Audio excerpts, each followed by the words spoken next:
интиҳои рӯзҳои охир ба воситаи ахбори омма мо ташаббуси мардуми шарафманди шаҳри Кӯлобро тамошо кардем, ки ин албатта хеле хуб аст. Дар ҷомаи имрӯза барои тарбияи насли наврас, барои баланд бардоштани маърифати ҷавонону хонандагон пеш аз ҳама рӯ ба фарҳанг бояд овард. Ва мо аҳли маорифчиёни ноҳияи Данғара ин иқдоми пешгирифтаи мардуми шаҳри Кӯлобро дастгирӣ мекунем ва кӯшиш ба харҷ медиҳем, ки мин баъди соатҳои корӣ бо аҳлу оила омада дар театр намоишҳои тарбиявиро тамошо кунем. мо аз иқдоми пешгирифтаи сокинони шаҳри Кӯлоб бениҳоят шод ҳастем. аҳли ҳунари театри ноҳияи Данғара низ хуш пазирифтанд ва қабул карданд ва лоиқи дастгирӣ аст. Мегӯянд театр оинаи зиндагӣ аст.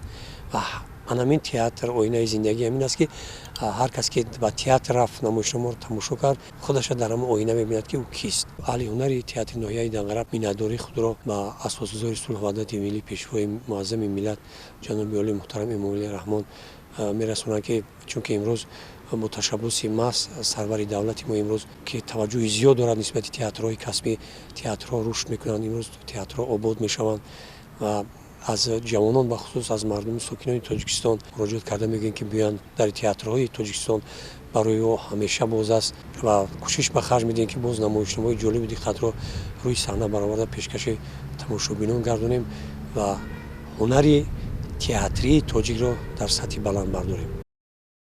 Ташаббуси пешгирифтаи Кӯлобшаҳри Бостонӣ саривақтӣ буда мо аҳли зиё омӯзгорон ин иқдоми кӯлобшаҳриёнро дастгирӣ менамоем ва боварӣ комил дорем, ки иқдоми пешгирифтаи мардуми Кӯлобшаҳри Бостонӣ дар рушду нумои соҳаи театр ва пеш рафтани маърифатнокии мардум заминаи мусоид хоҳад гузошт.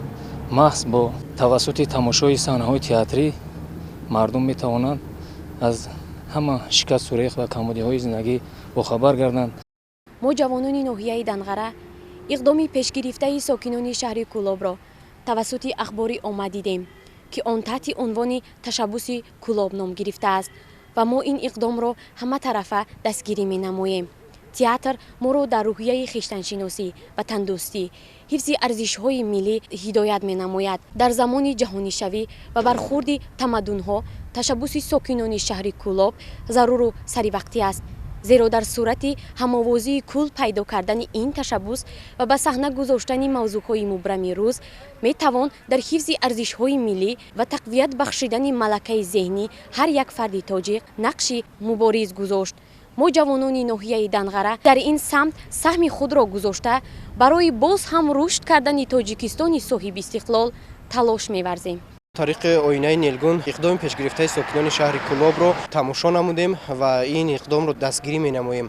Воқеан театр ин муаррифгари миллату халқ мебошад. вобаста ба ин ҳар як ҷавонро зарур аст, ки баҳри баланд бардоштани мафкураи сиёсии худ ба театр равона гардад ва он иқдомҳое ки имрӯз дар байни ҷомеа мебошад, аллакай дар театр ин ҳамчун ба таври зинда муаррифӣ мегардад ва барои баланд бардоштани ҳисси худшиносиву худогоҳии ҷавонон як заминаи хуб мебошад.